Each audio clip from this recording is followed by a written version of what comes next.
How to turn Samsung Health customization on and off on Android.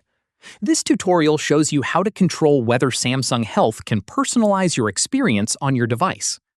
First, open the Settings app on your Android device. Then scroll down and tap on General Management. Once you're inside, scroll down and tap on Customization Service. Right here, find Samsung Health from the list and tap the toggle right next to it.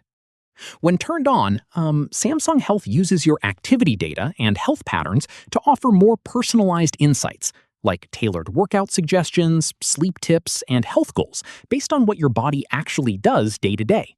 From here, the more consistently you use Samsung Health, the more accurate and relevant these suggestions become over time.